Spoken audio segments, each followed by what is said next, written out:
That's ZARZ here from Whiteford. We have Shorty on bass and backing vocals. We have Nate on drums and Aaron on lead and backing vocals. And we're not far away from releasing our new song, Water, this coming Friday, the 12th.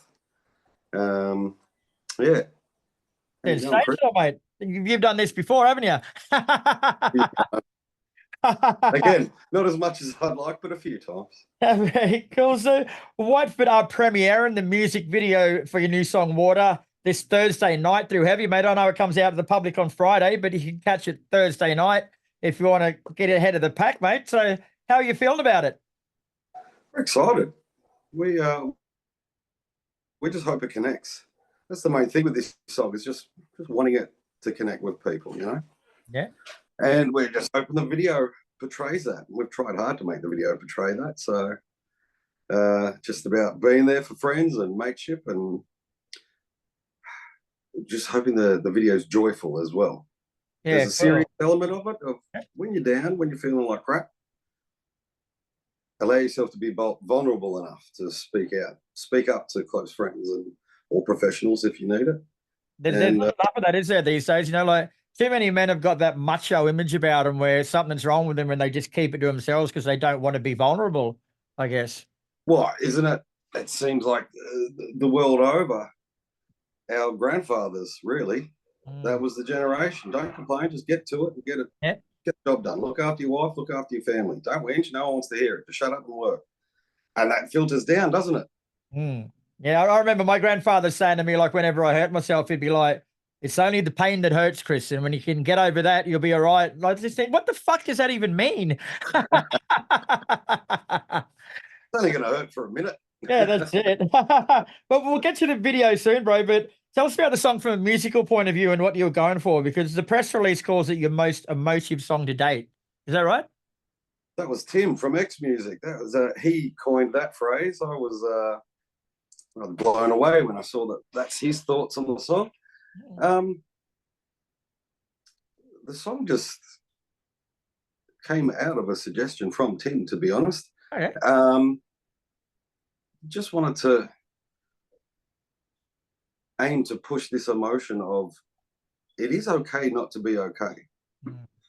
Don't live in that, oh, I'm not okay all the time, but it is okay to recognize those moments when you're not dealing well. And just wanted to write a song to say it's okay to speak out. It's okay to admit. You don't have to bottle it up. I've had friends that are no longer with us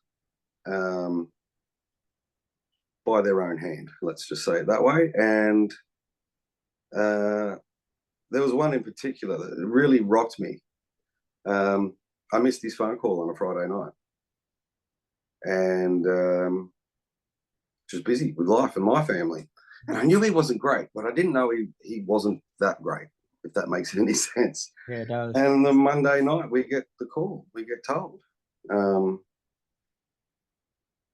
So in a funny way that I tried to pen the song in a way that to say to the person that is feeling down, it is okay, you are allowed to speak about this. And then to say to the other side, it is okay, you are allowed to be there for your friend. Yeah. It was a hard bridge. Yeah, it took a while. It took me 3 months ruminating on what this song could be. The song actually took me 40 minutes to write.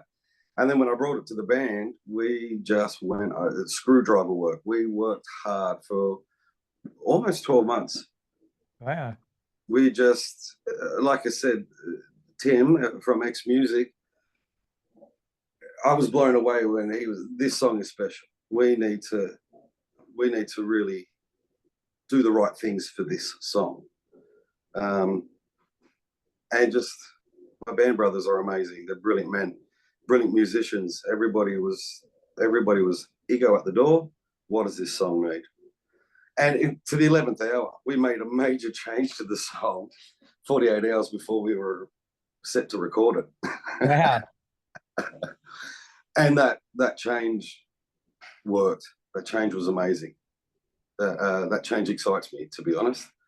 There's nothing lyrical. It was just, we had a bridge, didn't quite feel like it was working, and we just, let's go out on a limb here. Let's just cut that right out. And I think the end result is amazing. Yeah, cool. I hope this isn't too personal a question to ask, bro, but with that thing with your mate that passed away and you missed his phone call, like that obviously would have had a bit of an impact on you. Like, did writing this song help you deal with that a bit? Um,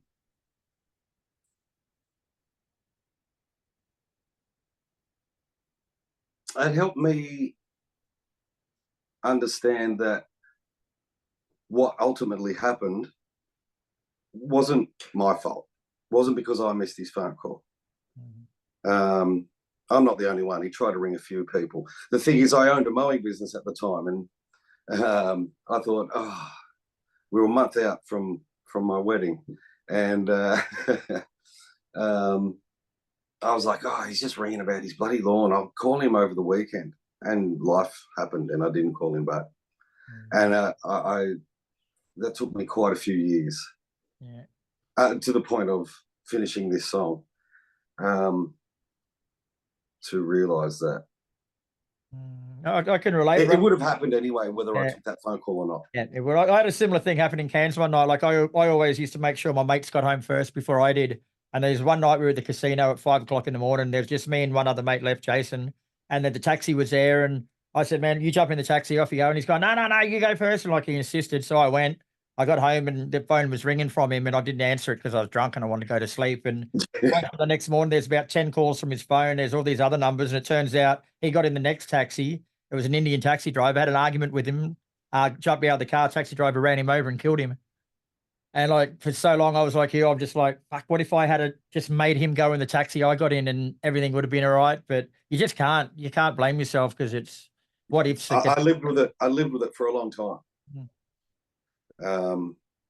So it brought up a lot of that stuff I realized I hadn't actually dealt with completing this song. But ultimately, it did help me let it go. Oh, well, since we're actually premiering the video through Have You Made It, I better ask you about that. So tell us about the video. Like, how does it tie in with the song?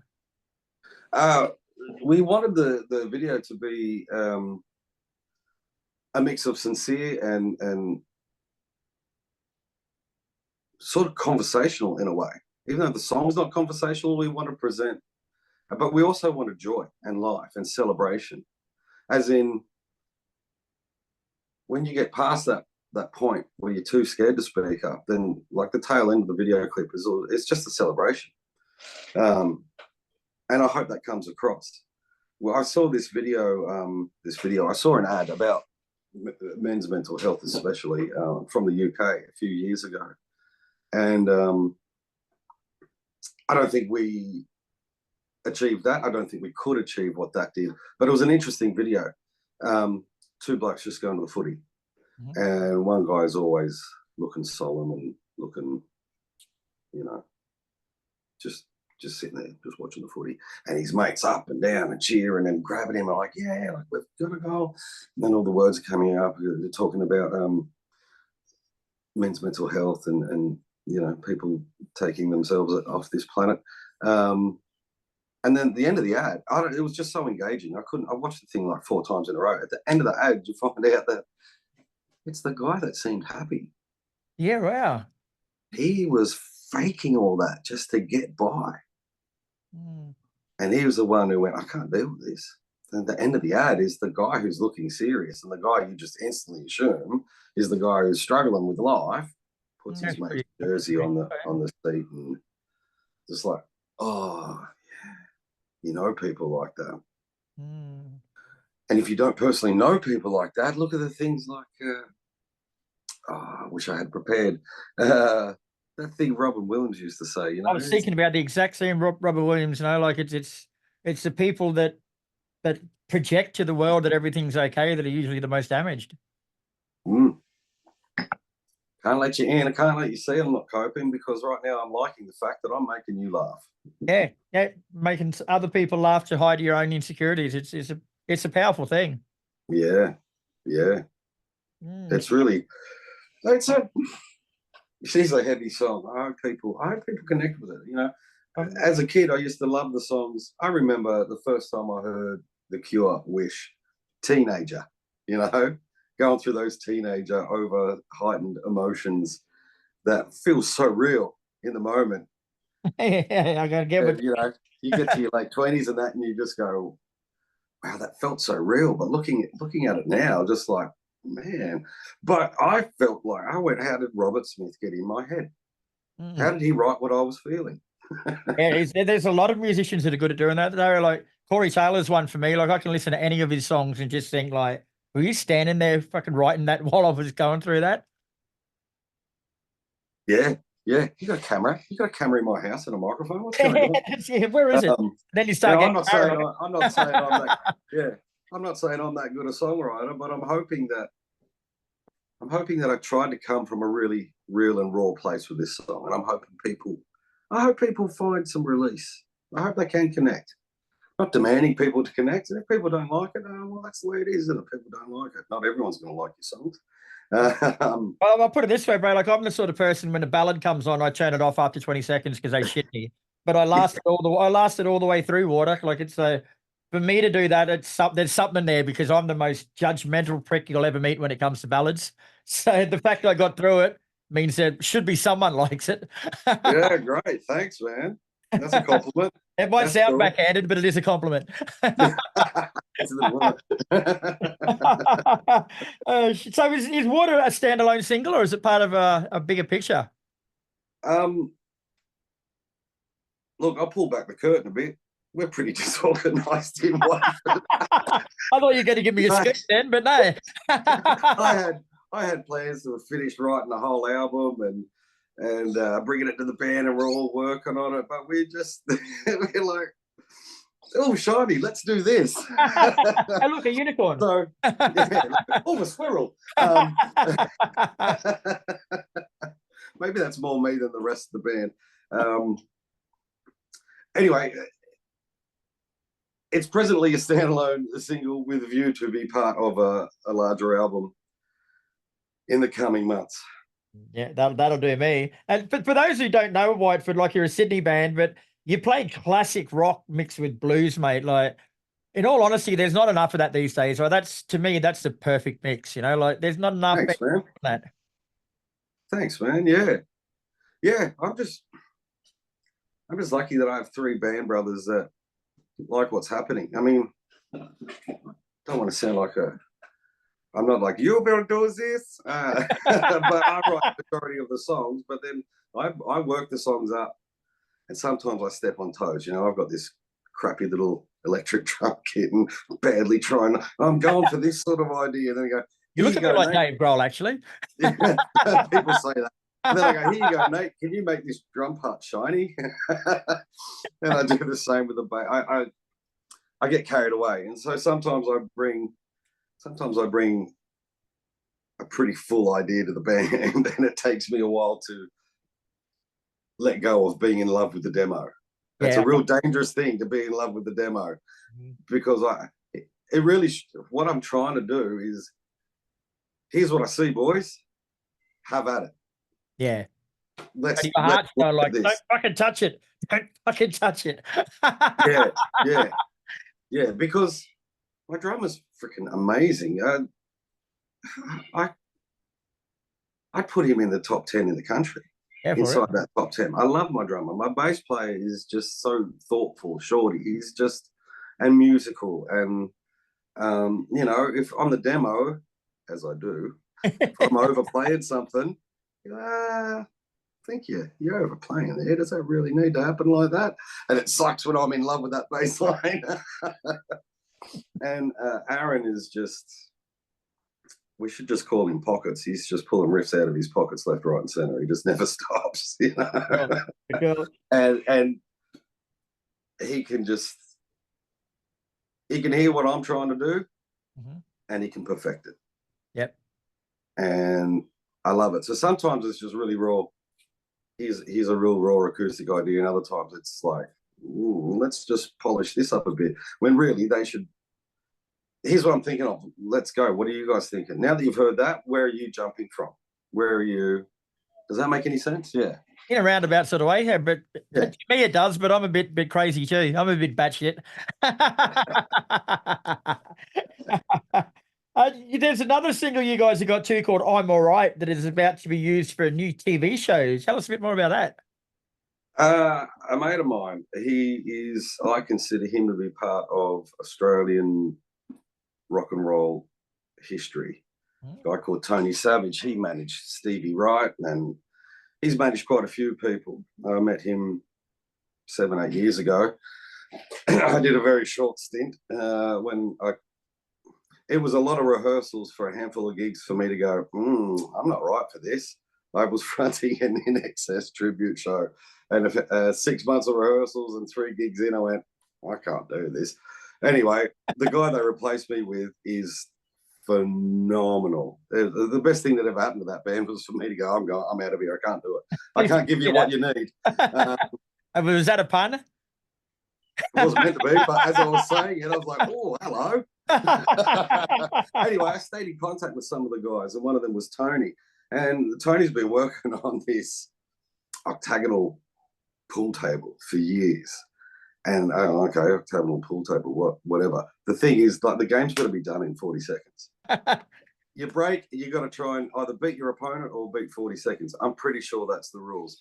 And I was having a big chat with Tony the other day. So he just loves the song. He feels like the chorus is the right to be the theme song for this little TV show they're trying to build around the table, which, I don't know, we'll find out more next February, next March, where they come along with that. It takes a long time to get those sorts of things up and running. But yeah, like I said before, we're a little disorganised here in the offices of Whiteford, and we jumped a bit too early going, he's the song that's part of this. Well, speaking of disorganised, my friend, speaking of disorganised, you've done one good thing that's going to help you with that, and that is signed with XMusic and Tim McLean-Smith. Like, that man is a champion. Like, he's going to do all right there, I reckon. Oh, yeah. Known Tim for quite a few years, as has Nate. And from the moment we met, we've just clicked. We got a lot of love and a lot of time for that man. And felt very honoured when he was just like, I'll take you boys on board. Because I never really wanted to push it because I've known him for so long. Yeah. Didn't want it to be that guy. Yeah. Oh, my little mate ZARZ. Come on, ZARZ. We'll put you on our little He's mate. a good boy. He's a good boy. Do you feel better now? I've got you on. I didn't want it to be like that. And so, yeah, I was blown away when, in all honesty, he was just like, I see something here. I think things can happen. Let's do this properly. He's built a pretty cool stable there at XMusic too, and he's got some good bands coming through. He's got quite a few. We were chatting the other day. I thought there was 10. I think there's 15. I'm like, where'd that all come from? And I've been busy. Yeah, and a great mix. Yeah, they're not just all the one genre. You got the rock, there's blues, there's some metal, there's some. It's yeah. And I don't know. That gives you confidence that well, I don't know. For me, it feels like there's some confidence there that he just loves music. Just wants to help you. Just wants to help yourself, help you be heard. Well, let's stop pissing in his pocket because he gets too much of it. Whiteford have got a show coming up this Thursday, July the 11th, at the Duke of Enmore in Sydney with touring LA glam metal band the Midnight Devils. There's Wicked Things, and there's also Wayward Kings. Like, it's a pretty good lineup, and it's absolutely nothing to get in. Free entry. How good's that? That's the right price, isn't it? I'm coming all the way down there so I don't have to pay to get in. Yeah, well, you're spending all that money on a plane ticket for a free ticket. But no, it should be a good night, man. Good lineup of bands there. Fantastic. We haven't had the pleasure of being able to play with Wayward Kings yet, but we have with Wicked Things quite a few times. I love those guys. Yeah, they are good music and good guys too. Excellent musicians. Mad as cut snakes and a ton of fun. That's probably the best way to describe them. Yeah. Oh, I love being around those guys. It's just so much fun. It is a lot of mutual love for what each of us do too. Did you ever have a hair off? Like, I'm sure the boys will be there saying their hair's a little bit better than yours. Let's not talk about hair off. It's looking all right here, but you know. You wait till you see the Midnight Devils. Speaking of hair, mate, they're gonna put everyone to shame. Yeah. Oh yeah, I've been in their dressing room while they've been putting makeup on. It's fucking disgusting, but it looks good when they finish. I'm looking forward to seeing them. I've watched a few of their video clips recently too. To be honest with you, their videos don't do them justice, man. They're one of those live bands that as soon as fucking those lights go out, something flicks in them and they're fucking mental. Just really nice guys. That's cool. That's cool. Yeah, looking forward to that. We'll stop pissing in their pocket too, because we're pissing in everyone's except yours. What else do you guys got coming up? Is that the only gig you got, or you got some more to plug? That's about it for the moment. All right, we'll cut that bit out then. Rewind a few minutes back when I'm like, we're a little disorganized. Oh, fantastic. Shit up, bro. All right, we're going to get... You know, I'm a dude who used to mow lawns who thinks he can sing and write a song. So I can only think of one thing at a time. You've got great hair. Oh, thanks.